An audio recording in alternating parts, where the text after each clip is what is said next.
भद्रं कर्णेभिः शृणुयाम देवाः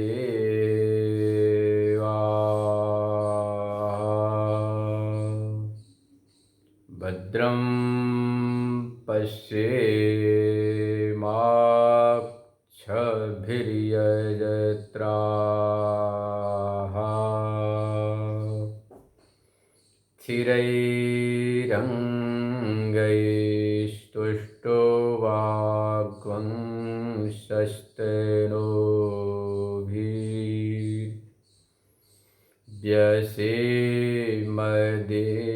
स्थिरैरङ्गैस्तुष्टुवाग्वंशस्तनूभिर्व्यसेमदेवहितं यदायुः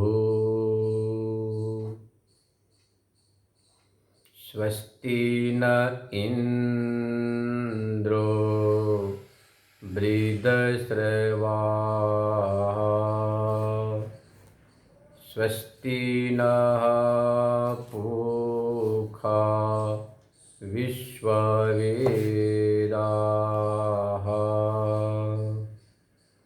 स्वस्ति नस्तार्क्ष्यो अरिष्टनेमिः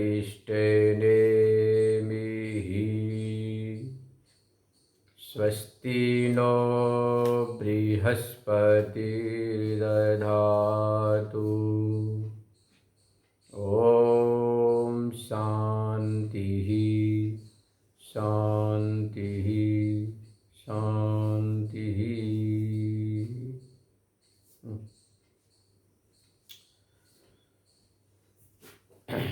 भगवान की कृपा से आप सभी लोग देव दुर्लभ गीता चिंतन माला श्रवण कर रहे हैं, जो स्वामी श्री प्रेमपुरी आश्रम ट्रस्ट प्रायोजित एवं मातुश्री बेलाबेन, पिताश्री मूलजी भाई एवं भ्राताश्री हरिराम मूलदैया स्मृति गीता चिंतन माला, जो सदगृहस्थ परम ज्ञानी परम भक्त श्री कृष्ण कुमार दैया जी की ओर से चलाया जा रहा है। इसके अंतर्गत 15वें अध्याय के तीसरे श्लोक पर हम सभी लोग विचार कर रहे हैं। यहाँ बैठे हुए जो भी श्रोतागण हैं, प्रेमपुरी आश्रम के ट्रस्टीगण, पदाधिकारीगण, कार्यकर्ता, घर बैठकर यूट्यूब के माध्यम से सुनने वाले भी श्रोता वृंद, सभी धन्यवाद के पात्र हैं। न रूपमस्येह तथोपलभ्यते, नान्तो न चादि न च सम्प्रतिष्ठा, अश्वत्थमेनं सुविरूढमूलमसङ्गशस्त्रेण दृढेन चित्वा, ततः पदं तत्परिमार्गितव्यं, यस्मिन् गता न निवर्तन्ति भूयः, तमेव चाद्यं पुरुषं प्रपद्ये, यतः प्रवृत्ति प्रसिता पुराणी। कल आपने तीसरे श्लोक पर विचार श्रवण किया। चौथे चरण की व्याख्या बाकी थी, वह भी श्रवण कर लेते हैं। संसार के स्वरूप का जैसा प्रत्यक्ष साहित्य, पौराणिक, ऐतिह्य, ज्योतिष आदि शास्त्रों में मिलता है, या जो फलश्रुति बतलाने वाले जो आर्थवादी का वेद वाक्य हैं, छंद है, इनमें जैसा स्वरूप वर्णित किया गया है, वह मात्र अध्यारोप है। वेदांत क्या आपसे प्रौढ़ होता है। वेदांत का सिद्धांत है अध्यारोप अपवादाभ्याम निष्प्रपंच प्रपंचते। जो निष्प्रपंच ब्रह्म है वह अध्यारोप और अपवाद के द्वारा उसका प्रपंचन किया जाता है, विस्तार किया जाता है, वर्णन किया जाता है। तो जो भी कुछ आप संसार के स्वरूप का श्रवण करते हो, सुनते हो, देखते हो, अनुभव करते हो, मन से चिंतन करते हो और वाणी से वागुच्चारण करते हो, जो स्वरूप है, जो प्रत्यक्ष है और साहित्य शास्त्रों से, पुराण से, जिसके ऐश्वर्य वैभव, स्वर्गलोक का वर्णन, ब्रह्मलोक का वर्णन एवं नरक लोक के दुखों का जो वर्णन आपको सुनाया जाता है, सुनते हैं, जो पढ़ते हैं, वह वास्तव में वैसा नहीं। जो सौंदर्य है उसका आकर्षण है, जिसमें सौंदर्य का आकर्षण हो रहा है, या जो आपको ऐसा अनुभव में आ रहा है कि संसार बड़ा सुंदर है, बड़ा प्यारा है, बड़ा अच्छा है, संसार में हमें सुख मिलेगा, आनंद मिलेगा, बड़ा अच्छा खासा मकान बना लो, बंगला बना लो, एसी लगा लो, संसार जो आपका है, अपने संसार को संवारते सजाते हैं और क्या सोचते हैं कि इससे सुख मिलेगा, तो कहते हैं कि ऐसी बात नहीं। न रूपमस्येह तथोपलभ्यते, जैसा अध्यारोप किया गया है पुराण, इतिहास और साहित्य ग्रंथों के द्वारा, जैसे आप सुनते हो, देखते हो, समझते हो, मानते हो, ये संसार हमारे काम आएगा, ये बुढ़ापे की लकुटी बनेगा, लकुटी बोलते सहारा।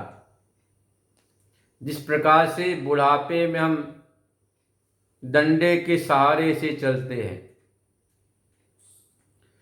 तो बुढ़ापे की जो छड़ी है, यष्टि, लकुटी, वह आपके लिए बहुत बड़ा सहयोगी छड़ी बन जाती। ऐसे क्या सोचते हैं कि हमारे बुढ़ापे के ये जो है ना सहारे बनेंगे कौन? पुत्र, पौत्र, वधू, मित्र, बंधु, बांधव, सगे संबंधी। लोग कहते कोई नहीं तो धन तो साथ देगा, तो आप कहते चलो धन इकट्ठा कर लो, अपने नाम प्रॉपर्टी कर लो, अपने आप जो है ना नाम सब कुछ कर लो, ताकि लोग लालच से हमारी सेवा करेंगे, शुश्रूषा करेंगे, देखभाल करेंगे, वार्ता पूछेंगे। पर ऐसी बात नहीं। चरपट मंजरे में स्पष्ट आचार्य ने वर्णन कर दिया है, यावत् वित्तोपार्जन शक्तः तावत् निज परिवारो रक्तः। जब तक वित्तोपार्जन में सख्त है तभी तक परिवार आपसे रक्त मतलब प्रीति करता है, प्रेम करता है, मोहब्बत प्यार करता है। वो प्यार का नाटक, अभिनय, दिखावा करता। पर आप उस अभिनय, जो प्रीति का अभिनय है, प्रीति का जो नाटक है, छलावा दिखावा है, उसको आप मोहान्ध होकर सत्य मान लेते हैं। चित्त में मोह न हो तो आप उसको वैसा समझेंगे तो आप फंसेंगे नहीं। यदि चित्त में भगवत भक्ति हो, वैराग्य की भावना हो, दृढ़ विवेक वैराग्य हो, तो तमाम व्यवहार तो होगा, पर व्यवहार करते हुए भी आपकी आंखें खुली रहेगी। कौन सी आंखें? चरम चक्षु नहीं, विवेक दृष्टि, शास्त्र दृष्टि, विचार दृष्टि, कि भाई जब तक हमारे पास धन है, धान्य है, हम सक्षम हैं, स्वस्थ हैं, समर्थ हैं, तभी तक निज परिवारो रक्तः, गतवती वायो देहापाये भार्या बिभ्यति तस्मिन् काये। और भी है, वार्ता न पृच्छति कोपी गेहे। जब असमर्थ हो जाते हो तो कोई भी घर में, बाहर के छोड़ो, घर के लोग भी समाचार नहीं पूछते हैं कैसे हैं, क्या हाल चाल है। ये संसार की रीति है, रिवाज है, पद्धति है। पर हम क्या करते, जो आपात रमणीय संसार है, संसार कैसा आपात रमणीय है, इस आपात रमणीय संसार को सच मानकर, सत्य मानकर, पारमार्थिक वास्तविक मानकर इसको गले लगाते हैं। हम क्या कहते, सच्चा प्यार कर रहा, सच्चा ये प्रेम कर रहा, भाई मेरे बिना इसका कैसे काम चलेगा, ऐसा आप सोचते हो। वही बात बोले, न रूपमस्य तथोपलभते। जैसा स्वरूप आपको दिखाई पड़ रहा, कदाचित विवेक वैराग हो भी गया, आप अपने संगी साथियों से कहते हैं कि भाई ये संसार तो मतलबी है, स्वार्थी है, स्वार्थ के सब यार हैं। तो संगी साथी कहते भाई भले स्वार्थ के यार हों, पर अपना एक कर्तव्य है कि परिवार का पालन करे, पोषण करे। यह नहीं कोई कहता कि परम कर्तव्य है परमात्मा का भजन, यह कोई नहीं कहता कि तुम्हारा परम कर्तव्य परमात्मा की भक्ति करना, भजन करना। पर यह सभी कहते कि क्या करे, तुम्हारा कर्तव्य है। परम कर्तव्य का ज्ञान तो मात्र महापुरुष ही कराते हैं कि भाई परम कर्तव्य, परम पुरुषार्थ मोक्ष है, परमात्मा की प्राप्ति है।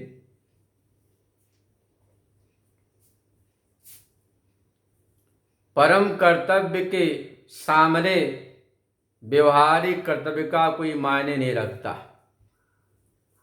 कोई महत्व नहीं, कोई कीमत नहीं। तो इसके बाद भी शास्त्र आता, शास्त्र कहता भाई देख,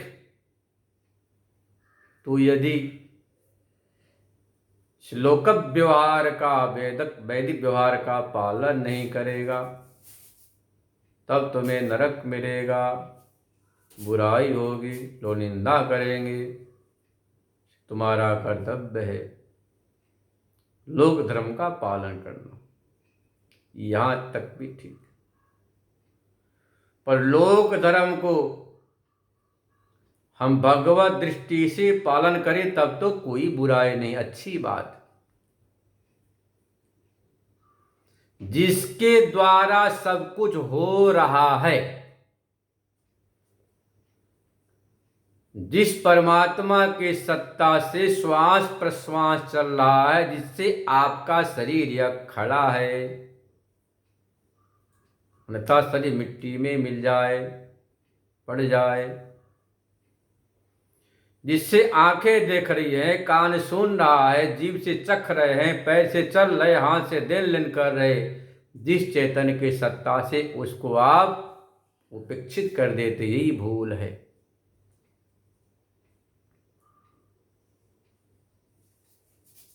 गीता का दिव्य ज्ञान प्राप्त करने के बाद अर्जुन ने वही काम किया जो पहले करता था, संग्राम किया, युद्ध किया, पर अब दोनों में बड़ा भारी फर्क पड़ गया। पहले संग्राम करता था अपने लिए, अपने अहंकार के पोषण के लिए, अपने अहंकार के पुष्टिकरण के लिए। अहंकार क्या, मैं क्षत्रिय हूं, कुंती नंदन हूं, पांडु पुत्र हूं, हस्तिनापुर मेरा राज्य, मेरी प्रजा है, मतलब पहले भूत भौतिक दृष्टिकोण से संग्राम करता था, पर जब आत्मज्ञान हुआ तो आत्मज्ञान होने के बाद अपने को निमित्त मात्र भवसभ्य साचे निमित्त मान लिया कि सब परमात्मा कर रहा, परमात्मा के लिए हो रहा है, परमात्मा की सत्ता से हो रहा है, मैं तो निमित्त मात्र हूं। एक पत्ता भी परमात्मा की इच्छा के बिना हिलता नहीं। इस महाभारत संग्राम भी ये परमात्मा की सत्ता से हो रहा, मैं तो एक निमित्त हूं, ऐसा मान के संग्राम किया। इसलिए अर्जुन जो संग्राम किया वह असंग भाव से। महाभारत संग्राम के बाद एक ही व्यक्ति बचा जिसे कि विषाद नहीं हुआ, कोई विक्षेप नहीं हुआ, दुख नहीं हुआ, वह अर्जुन। महाभारत संग्राम के बाद युधिष्ठिर महाराज बहुत दुखी हो गए, विषादग्रस्त हो गए कि हाय हाय, हमारे निमित्त इतना बड़ा भारी संग्राम हुआ, हजारों स्त्रियां विधवा हो गईं, खून की धारा बही, गुरु द्रोणाचार्य मारे गए, कृपाचार्य, अश्वत्थामा आदि सब बड़े बड़े सब धराशायी हो गए। भीष्म, द्रोण, कर्ण, चचेरे, मौसेरे, सगे संबंधी, सारी प्रजा, सारी सेनाएं हमारे कारण से मारी गई। बड़े दुख हुए, मुझे तो बड़ी नरक की यातना मिलेगी। भगवान श्री कृष्ण समझा सकते थे पर वहां समझाए नहीं। भगवान श्री कृष्ण ने विचार किया, उम्र में छोटा हूं, जरा उम्र में एज में मैं जरा बोलूं तो बात विश्वास नहीं करेंगे। ले गए उन्हें विश्व पितामह के पास, जहां पर पितामह ससैया पर पड़े हुए हैं। जैसे अपनी व्यथा सुनाई, व्यथा सुनते ही भीष्म पितामह ने कहा, युधिष्ठिर, सब परमात्मा ने किया। काल से कुटिला गति, काल की बहुत ही कुटिल चाल, कुटिल गति होती है। तुम्हारा कोई दोष नहीं, सब तो महाकाल काल करवा रहा है, परमात्मा करवा रहे, तो निमित्त मात्र। तुम अपने आप को ऊपर या दोषारोपण कैसे कर सकते हो कि हमारे निमित्त इतना बड़ा भारी संग्राम हुआ, हमारे निमित्त खून की नदियां बहीं, हमारे कारण से नगर की नारियां विधवा हो गई, यह तुम कैसे कर सकते? सब तो परमात्मा के प्रेरणा से हुआ और हो रहा है और आगे भी हो। जब भीष्म पितामह ने उपदेश दिया तब जाकर युधिष्ठिर महाराज के चित्त का विषाद समाप्त हुआ। पर अर्जुन तो प्रारंभ में ही गीता ज्ञान को सुनने के बाद असंग भाव से संग्राम की, इसलिए ने जरा भी हर्ष और विषाद नहीं हुआ। तो आपको गीता चिंतन माला से, सत्संग से एक दिव्य दृष्टि प्राप्त होती है। इसलिए क्योंकि मनुष्य एक सामाजिक प्राणी है, उसे समाज के साथ रहना है, समाज के साथ जीना है, समाज के साथ मरना है। सामाजिक प्राणी होने के नाते उसके ऊपर बहुत कुछ दायित्व है, कर्तव्य का बोझ है। यह जो सामाजिक हमारा जीवन है, यह दायित्व भी निर्वाह करना है। तो संसार में रहते हुए, क्योंकि हम पशु नहीं, सामाजिक प्राणी है मनुष्य, तो समाज में रहते हुए किस सोच किस समझ के साथ जीवन यापन करें, जीवन जिए, ताकि हम परमात्मा को प्राप्त हो जाएं। वह दृष्टि प्रदान सत्संग करता है।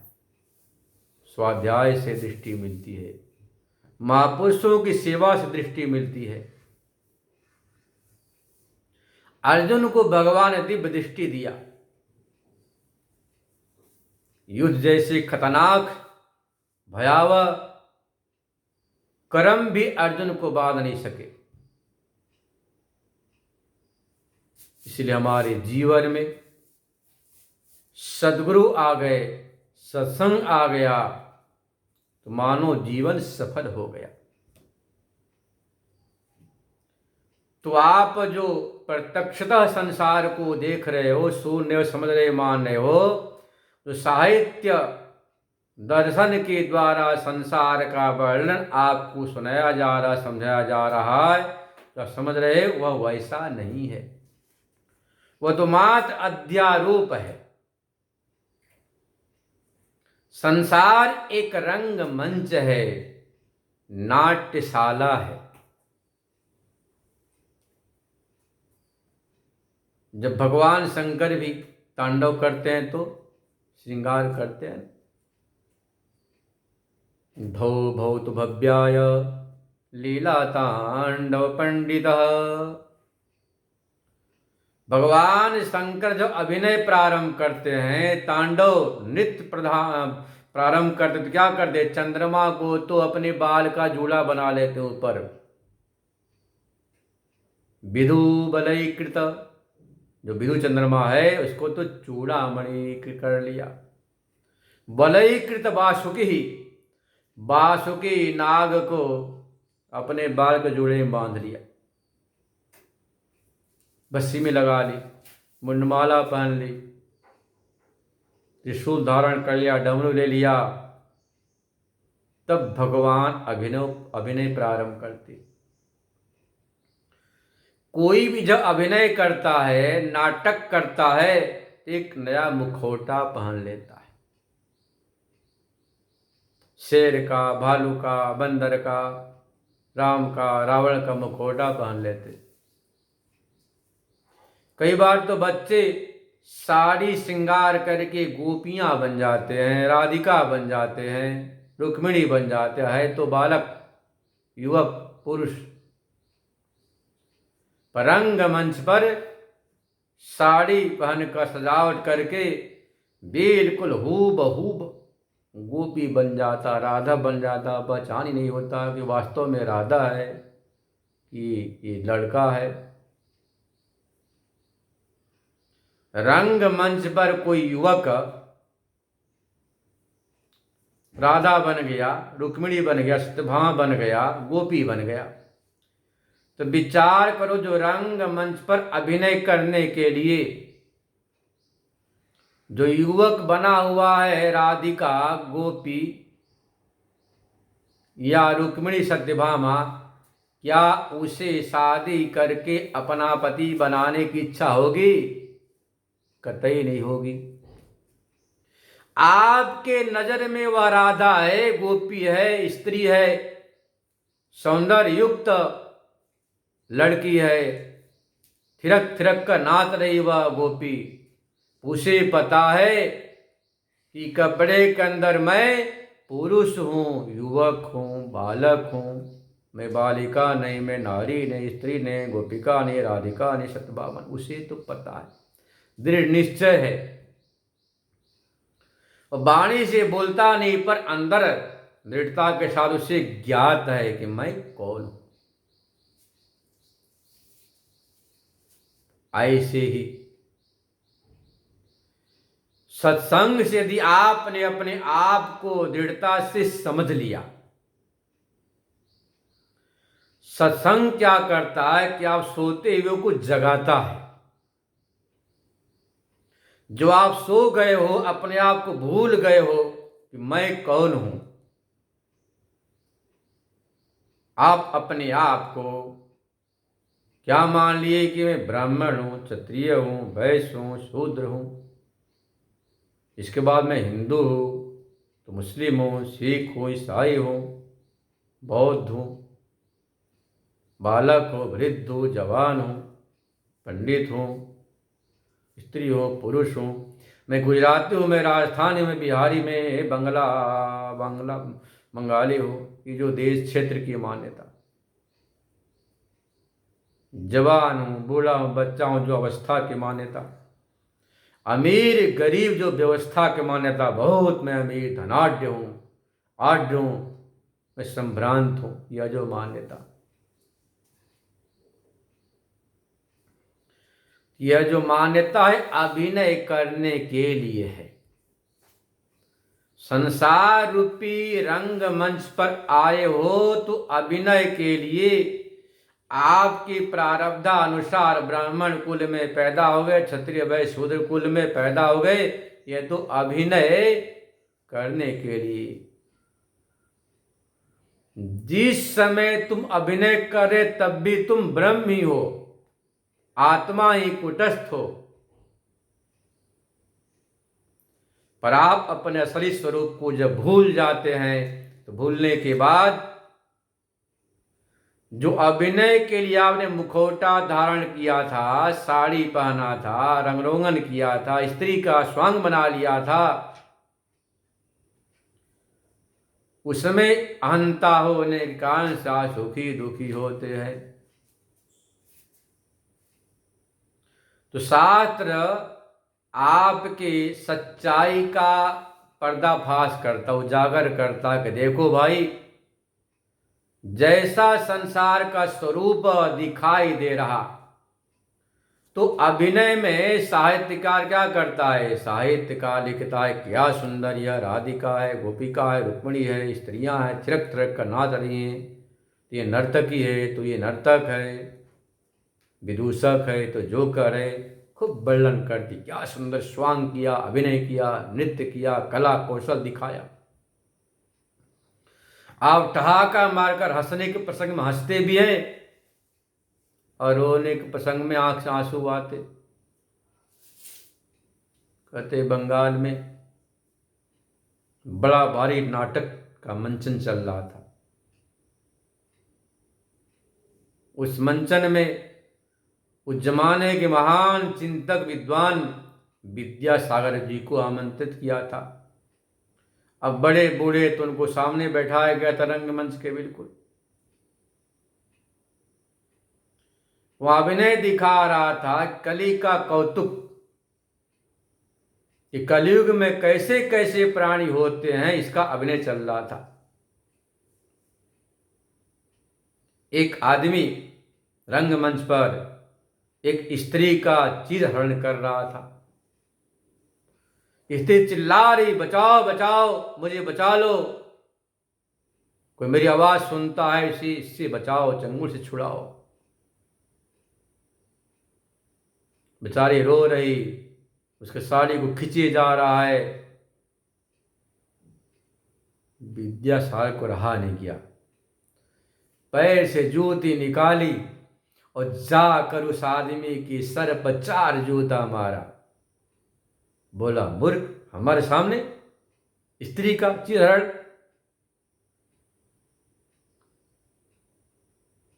उस आदमी ने उनके जूता को पकड़ लिया, बोले महाराज बड़ा भारी नाम।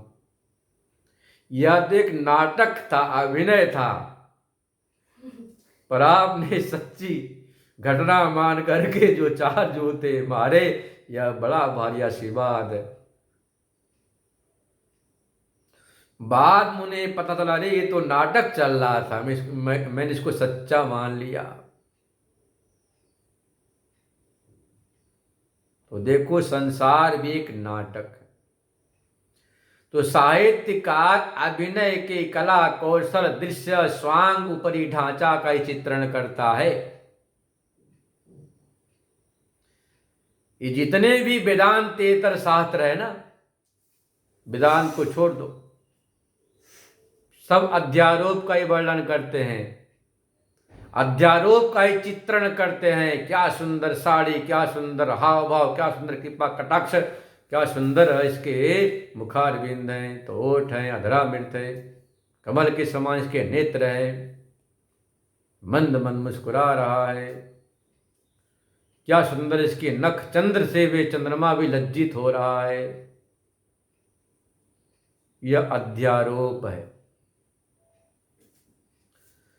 पर सच्चाई वेदांत कहता है कि भाई ये मात्र व्यवहारिक है, अभिनय के लिए, स्वांग के लिए स्वरूप बनाया गया है, स्वांग के लिए स्वरूप बनाया है, ताकि दर्शकों को अच्छा लगे। असलियत तो यही है कि पर्दे के पीछे, साड़ी के पीछे वह स्त्री नहीं, पुरुष है, लड़का है, इसका राम नाम है।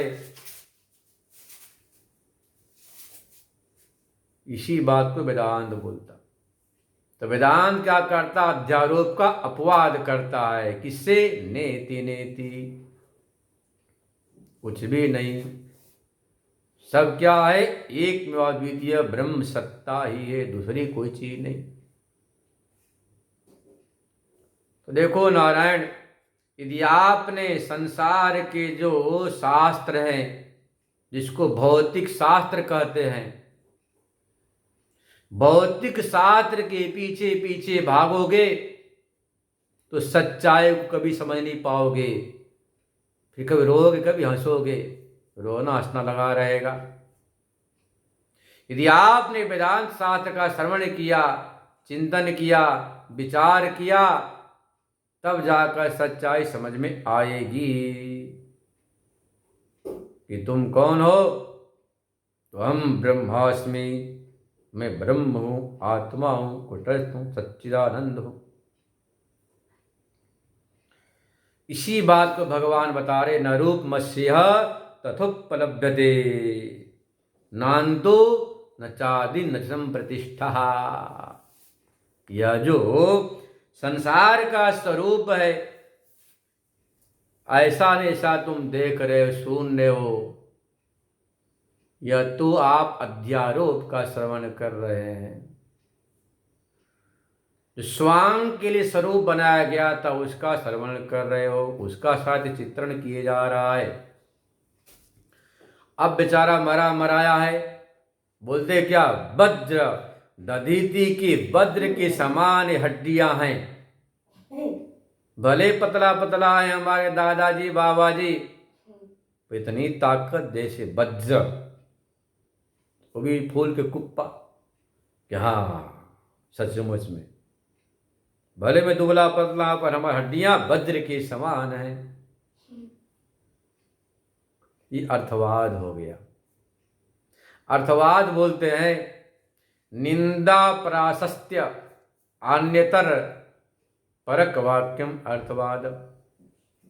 किसी काम में किसी को लगाना हो, किसी काम में किसी को लगाना हो तो प्रशंसा कर दिया, प्रशंसात्मक। किसी काम से हटाना है तो निंदा कर दिया, सुरा न पेया कलंजम न भक्षणीय। उसको अर्थवादिक वाक्य कहते हैं।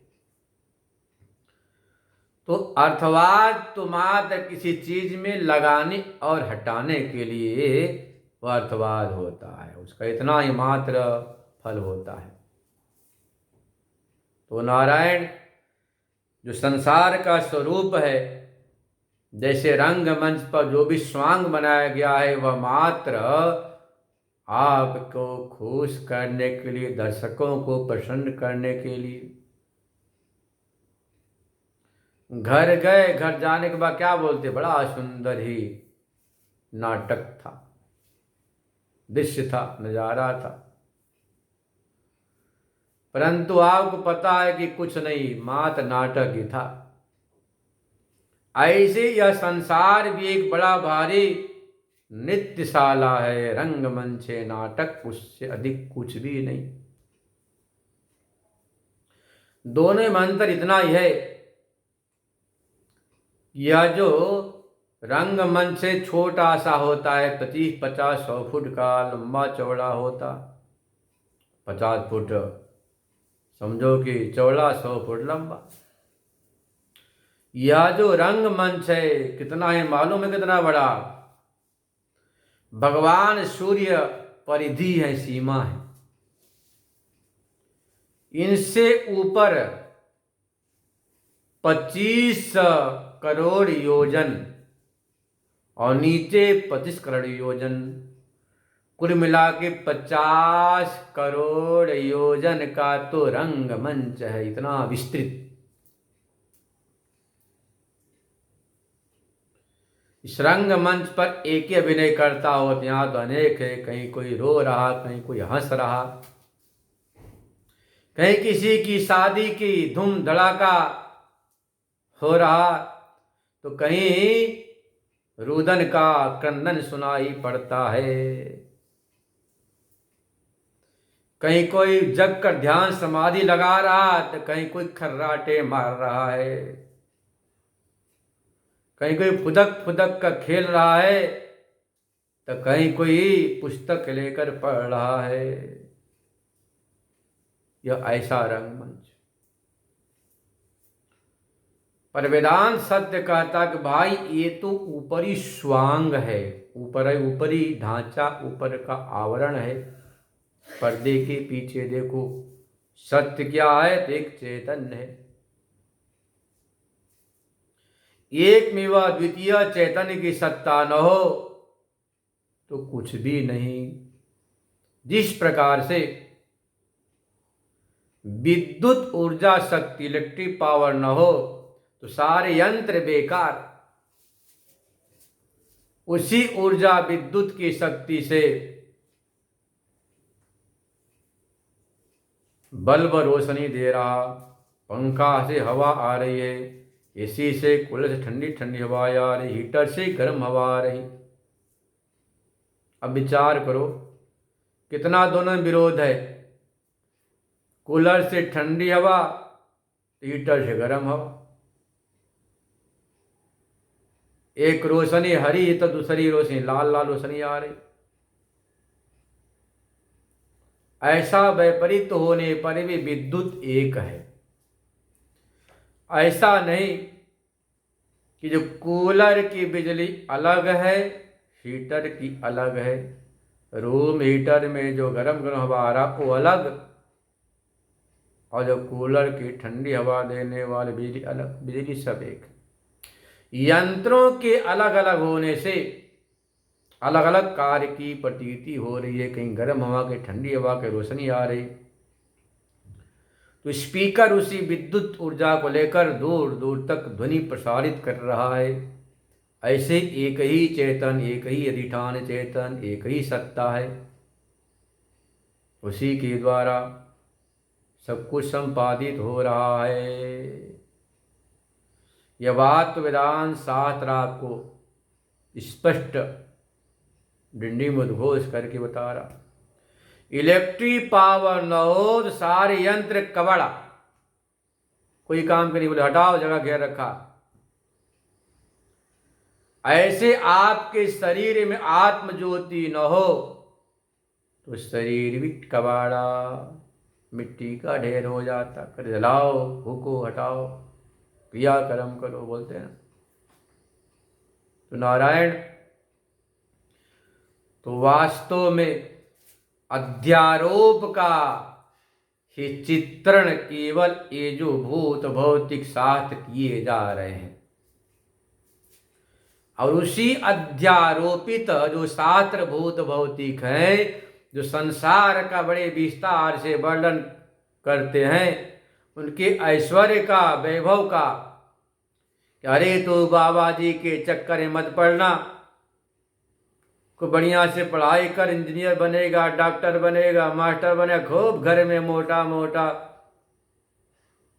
रकम पैसा, मोटी कमाई होगी, फिर तो सोने कमाल बना लेना। तो कथा आप जानते हैं ना, विनोद वाली कथा है, एक भगत थे महिदास, जिनका महिदास नाम था। 12 वर्ष तक भगवान शंकर खूब भक्ति उपासना किया। ओम नमः शिवाय, ओम नमः शिवाय। भगवान प्रसन्न हुए, बोले वरदान मांग। क्या प्रभु आप देना ही चाहते हैं तो जिसको मैं छू लूं, स्पर्श करूं, वह सोना हो जाए। भगवान का तथास्तु, अच्छी बात। पागल की तरह महिदास घर के सारे दीवार को छुआ, सब दीवारें सोना, किवाड़ सोना, खिड़की सोना, तखत सोना, पलंग सोना, बिस्तर सब सोना ही सोना। बड़ा खुश हुआ कि देखो सोना, सोने का मन हो। अब उसने कहा कि ऐसा करता हूं, अपने जमीन को छोकर सोना, सब जमीन लगा हाथ फेरने, जमीन भी सोने की हो गई। जोर से भूख लग गई, बोले लाओ भोजन। पत्नी डर गई, तो छू लेगा तो मैं सोने की तो मूर्ति बन जाऊं, ऐसे कि अहिल्याबाई पत्थर की मूर्ति बन गई। भगी जोर से, दूर से भोजन की थाल दी, जैसे छुआ वैसे सोने की थाल, सोने का भोजन। अब तो खा नहीं सकता। दौड़ के बच्चा पापा पापा, जैसे गोद में लिया, वह भी सोने का लगा रोने। हाय, अब पानी यदि पीने चाहे तो भी सोना, क्या पिएगा। लगा रोने, मैं तो भूखे प्यासे मर जाऊंगा। भगे भगे शिव मंदिर में गया, बोला प्रभु क्षमा करो, इस वरदान से तो मैं भूखे ही मर जाऊंगा। चाहे भले ही हमारा मकान सोने का महल बन गया हो, सब सोने के हो गए हो, पर मैं तो भूखे प्यासे मर जाऊंगा। भगवान ने कहा सुन एक बार, जो भी तूने सोना बनाया पूर्वज जैसे के तैसे हो जाएंगे। बोला सब स्वीकार है प्रभु, पर ये वरदान वापस ले लो। वापस ले देना करना पड़ा। तो विचार करो,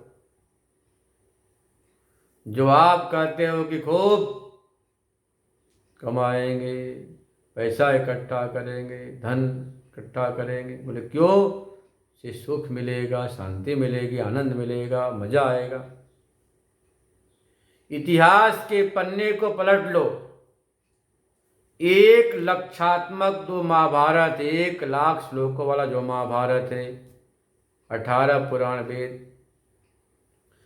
कहीं पर कोई एक भी ऐसा एग्जाम्पल, दृष्टांत नहीं मिलेगा, उदाहरण नहीं मिलेगा कि धन से कोई सुखी हुआ हो। कोई धन से सुखी नहीं हुआ, न कोई संसाधन से आज तक सुखी हुआ।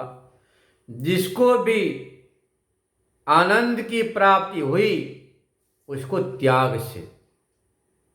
वेद भगवान कहते हैं त्यागे नैव अमृतत्वम आनशो, त्याग से अमृतत्व की प्राप्ति होती, परम आनंद की प्राप्ति होती है।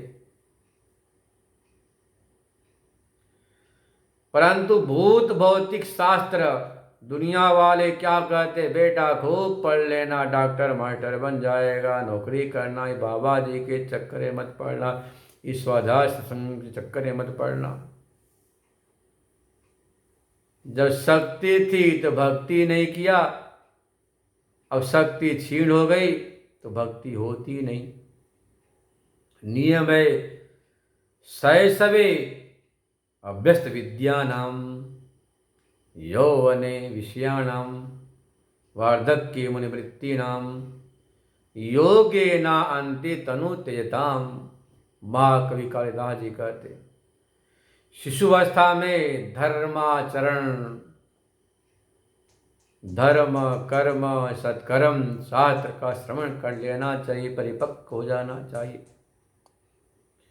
मन भटक रहा हो तो विषय के थपेड़े खाकर लौट के वापस आना, ये आगे का तात्पर्य है। शास्त्रों को सुनने पर, पढ़ने पर, समझने पर ही वैराग्य न हो कदाचित जन्म जन्मांतर के प्रबल संस्कारों से, जन्म जन्मांतर के वासनाओं से वासित चित्त में, कुवासनाओं से संस्कृत जो चित्त है उसमें यदि वैराग्य दृढ़ न हो सके तो वैराग्य जन्म लेता है दुख से, पीड़ा से, समस्या से, धोखा से, छल से वैराग्य का जन्म होता है। तो कह दिया कि यौवने विशेषणाम, जरा विषय का सेवन करके चख ले, देख ले कैसा विषय रस है। जब संसार में जाते हैं, क्लेशाक्रांत होते हैं, तब आपको वही पुरानी बात याद आती जो गुरुकुल में आपने श्रवण किया था कि परम आनंद की प्राप्ति तो धर्माचरण से होती है, यज्ञ से, दान से, सत्कर्म से, शास्त्र श्रवण से, ध्यान समाधि से शांति की प्राप्ति, आनंद की प्राप्ति होती। वो उस बात की याद आती। फिर आप सोचते भाई अब क्या करें। तो जैसे एक परंपरा से कंपनी में आपने ज्वाइन लिया तो उसी क्रम से छोड़ना पड़ता है। छोड़ोगे तो क्या बोले, चोर है, चुरा कर माल भग गया, ऐसा लोग आरोप करेंगे। तो 25 साल तक विषय सेवन किया, जब वैराग हो गया तब आप मुनि वृत्ति अपनाते हैं, मनन करें। मुनि मतलब मननशील हो जाते, मनन करते। हरि जो बचपना में सुना था शास्त्रों को, आध्यात्मिक शास्त्रों को, वही सत्य था।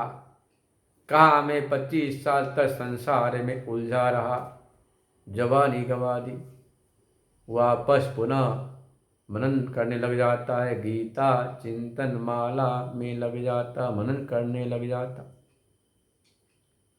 फिर बुढ़ापा में क्या करे, योगेना अन्ते तनुतेताम।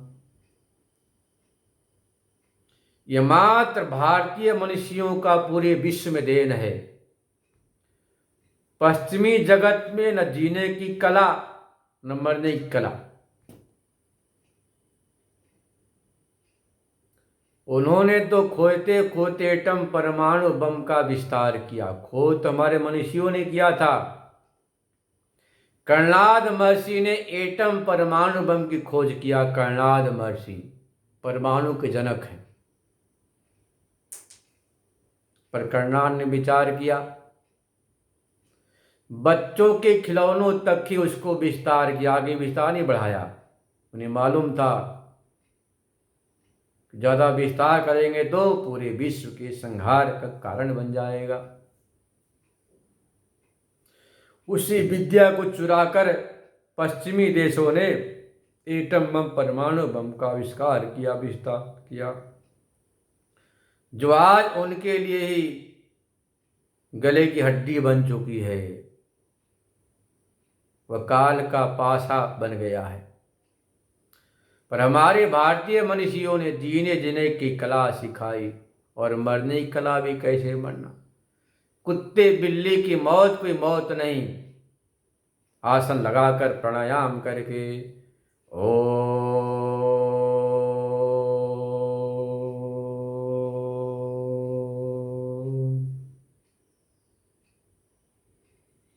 दीर्घ प्रणोच्चारण करते हुए धीरे धीरे मूलाधार से अपान का आकर्षण करते हुए मूलाधार स्वाधिष्ठान मणिपूरक अनाहत होते हुए विशुद्ध आज्ञा, फिर अंत में शास्त्रार्थ चक्र में लाकर प्रतिष्ठित करके ब्रह्म का चिंतन करते हुए शरीर छोड़ने से सद्गति होती है। यह बात बताई भारतीय मनुष्यों ने। तो भूत भौतिक विदों ने, शास्त्रों ने तो मात्र आपको संसार के अध्यारों का विस्तार से चित्रण किया।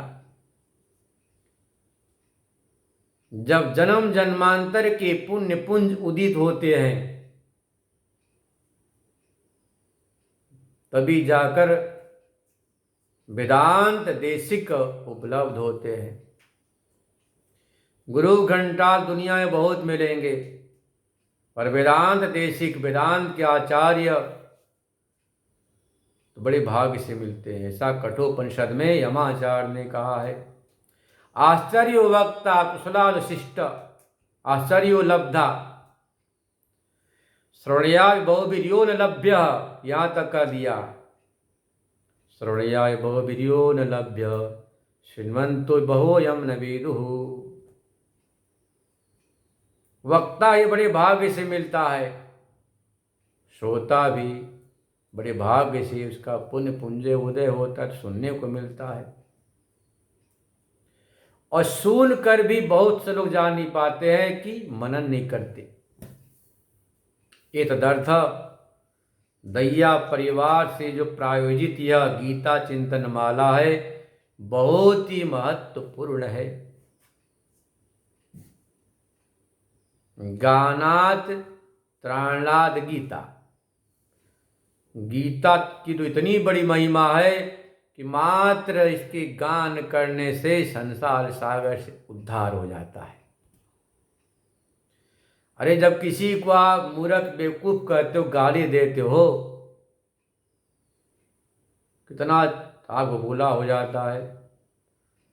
जब अपशब्दों कितना बड़ा भारी प्रभाव चमत्कार है प्रत्यक्ष देखने में आता है। ये तो अचिंत्य शक्ति संपन्न भगवत नाम है, भगवत शब्द है, गीता वाक्य है। इसके मात्र गानात त्राणात गीता, गान करने से संसार सागर से उद्धार हो जाता है। उसका चिंतन कर रहे, गीता चिंतन माला बहुत बड़ी बात है। तो नारायण इस बात को भूलना नहीं चाहिए कि भूत भौतिक शास्त्र मात अध्यारोप का चित्रण करते हैं। अपवाद तो वेदांत करता है कि भाई कुछ भी नहीं, इसी बात को भगवान ने कह दिया, न रूपमस्येह ततोपलभ्यते नान्तो न चादे न च संप्रतिष्ठा अश्वत्थमेनं सुविरूढमूल मसंगशस्त्रेण दृढेन छित्त्वा। जैसा स्वरूप सुनते हैं, क्या सुनते हैं? तो मेरा बेटा है, लाडला आंखों का तारा है। दूसरा कहता नहीं मेरा भतीजा, तीसरा कहता नहीं नहीं भतीजा नहीं मेरा भांजा है,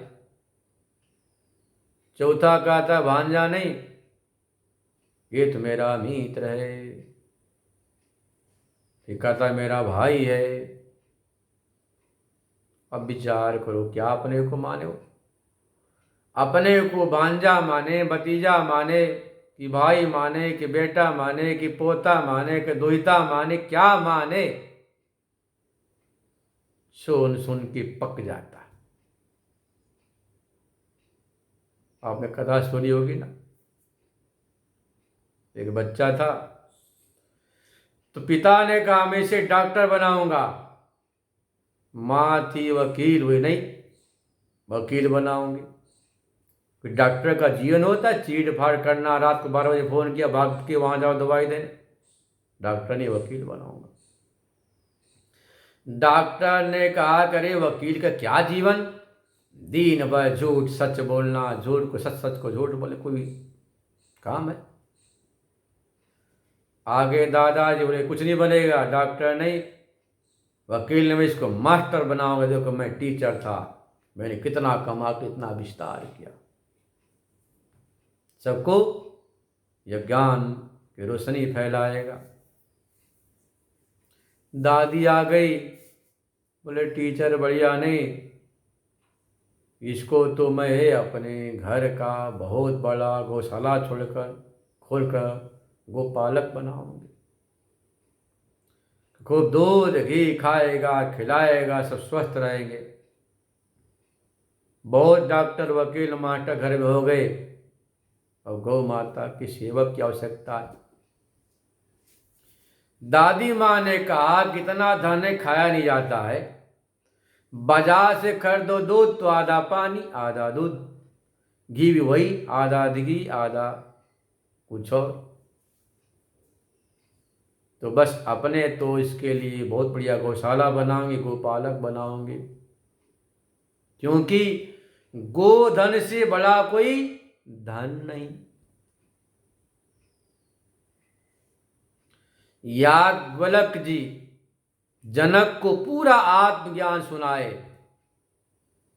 बार बार क्या बोलते हैं?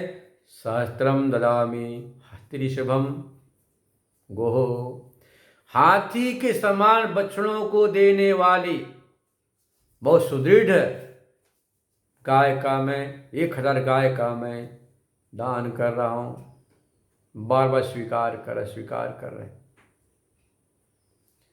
जैसे आत्मसमर्पण किया वैसे ही प्रसन्न हो गए। सबसे उत्तम आत्मधन है, इसके बाद गोधन। तो दादी माँ ने कहा गोधन से बड़ा कोई धन नहीं, इसलिए मैं गोपालक बनाऊंगी। लोगों ने कहा कि बच्चे से पूछ लो भाई। बच्चे ने कहा कि मैं गोपालक बनूंगा, न डॉक्टर न मास्टर न वकील, हाँ पागल जरूर बन जाऊंगा सुन कर। पागल बन जाऊंगा, वही तो बात है। आप अपने बच्चे को बुढ़ापे आते आते पागल ही बना देते हो, पूरा पागल बन जाता है 100%। अनुभव करो, पागल हो कि नहीं आप लोग? पागल के बुद्धि का निश्चय नहीं हो, तो वही दशा हमारी है। कोई बोलता है डॉक्टर मास्टर वकील भांजा भतीजा, है ना। ब्राह्मण हो तो दादा हो तो परदादा, कितना कितना आरोप कर देते, चचेरे भाई मौसेरे भाई। इन सारे दायित्वों को पूरा करते करते अंत में पगला जाता है और हाय हाय करता, हाय मैंने कुछ नहीं किया। तो वेदांत देशिक कहते हैं कि शुद्धोषि बुद्धोषि निरंजनोषि संसार माया परिवर्जितोषि। शुद्ध हो, बुद्ध हो, निरंजन हो, संसार माया से अतीत हो। मदालसा ने अपने पुत्र को बात सुनाई थी हिलोरे देते समय। तो नारायण संसार का स्वरूप जैसा भाषित हो रहा वैसा है नहीं, जैसा सुनाते लोग वैसा भी है नहीं, जैसा शास्त्रकार साहित्यिक सुनाते वैसा भी है नहीं। अनुकूलता होने पर तो खूब प्रशंसा खूब वर्णन करते हैं, कोई प्रतिकूल हुआ तो क्या बोलते हैं? अरे वो तो सुपर्णखा, अरे वो तो ताड़का, अरे वो तो रावण, अरे वो तो भस्मासुर, बोलते हैं ना व्यवहार में। महाराज में बचपन में पंडित जी के साथ कहीं गया तो रास्ते भर खूब वर्णन करते गए, वो तो सावित्री है, सीता है, पार्वती है, उनके शब्द थे। जब पहुंचे उस साध्वी माता ने संदेश दिया कि बोलो पंडित से मैं मिलने वाली साधना में बैठी हूँ, कभी और आना। दशा पाली नहीं मिली, वही शरीर तो ताड़का है, सुपर्णका है। विद्वान ब्राह्मण मिलने आया, करे टाइम नहीं, समय नहीं।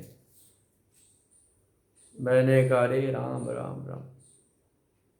अब 1 घंटे पहले उसको पार्वती सीता सावित्री न जाने क्या क्या बोल गए, और जब उसने मिलने से मना कर दी, मैं साधना बैठी हूं, तो क्या उपमा दिया? सुपर्णखा, ताड़का, क्योंकि प्रतिकूलता आ गई। आशा थी कि हमारे को भेंट पूजा दक्षिणा देगी, सम्मानित करेगी, तो हमने उसको बना दिया पार्वती सीता सावित्री। आशा पर पानी फिर गई तो हमारे जवान फिसल गए कि ताड़का सुपर्णखा है। इसी का नाम संसार है। साधक को अनुकूलता प्रतिकूलता को हटाकर साधना करनी चाहिए। अनुकूल बुद्धि होने पर राग और प्रतिकूल बुद्धि होने पर द्वेष होता है, इसी का नाम संसार। तो जो शास्त्र प्रतिपादन करते हैं वह ऐसा संसार में नहीं, क्योंकि इसका आदि नहीं, अंत नहीं, अश्वत्थ है, कल तक का भरोसा नहीं, जिसका इतना वर्णन किया, सुविरूढ़ मूल है, ये राग द्वेष से ऐसी जड़ मजबूत है, राग रूपी जल के सिंचन से इतना मजबूत कर दिया है। इसको कैसे नष्ट करे? असंग सतेण। असंग नाम परमात्मा का है। असंगो ही अयम पुरुष नहीं संगिन सज्जते। असंग नाम परमात्मा का है, नहीं संगिन सज्जते। असंगो ही अयम पुरुष नहीं संगिन सज्जते। असंग परमात्मा है, वह कभी किसी से आसक्ति नहीं करता, सज्जित नहीं होता। तो आप उस परमात्मा की शरणागति ग्रहण करके इस राग रूपी जड़ का उच्छेद कर सकते। ये राग भाई कहाँ बैठता, कहाँ रहता? चित्त में, मन में। जो राग है, द्वेष है, ये सब मन में है।